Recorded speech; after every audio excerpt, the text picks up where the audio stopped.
South's End is in a little hamlet called Bicton, just 10 minutes from the market town of Liskeard. Pensilver village is also really easy to access by car, and there you have a general store, a school and access straight onto the moors for walking.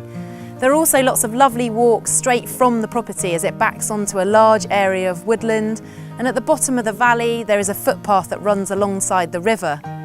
The current owners bought the house based on the views and the peaceful, tranquil setting.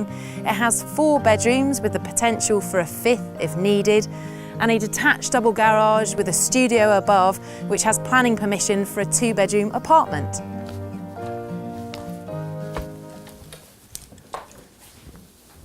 So big entrance hall, and then straight off the entrance hall is the utility, so really handy when you're coming straight in from outside, and a downstairs cloakroom.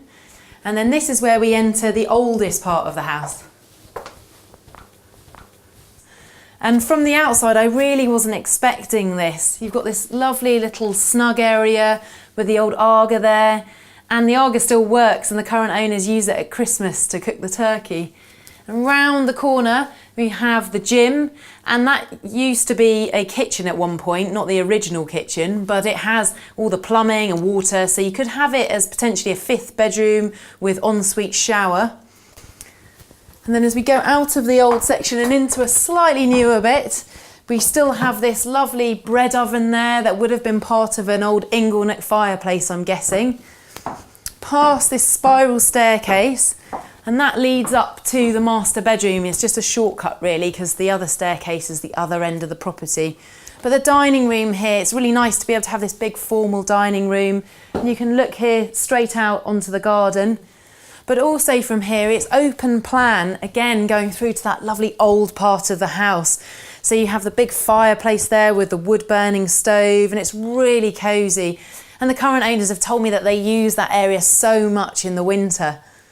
Now, there is another room through here, which I think I'm going to save until last because it's somewhat of a wow factor. So we'll go from here up to the bedrooms. Before we go upstairs, there's one more room down here, the boiler room, great for drying clothes in the winter, coming back with muddy boots, and also great if you have pets.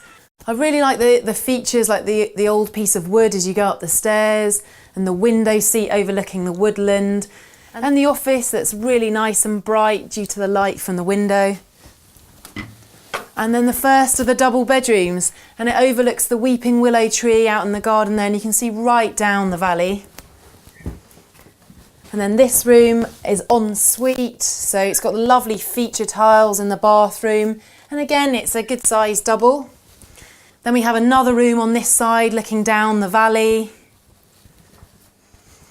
The family bathroom has that freestanding bath. I like the old-fashioned toilet in there, and the nautical feel with the panelling. And then finally the master. So the master bedroom is en suite. It has 2 heated towel rails and that big walk-in shower. And from the bedroom itself, you can lie in bed and look right across at those beautiful countryside views, and you can see the side garden from there.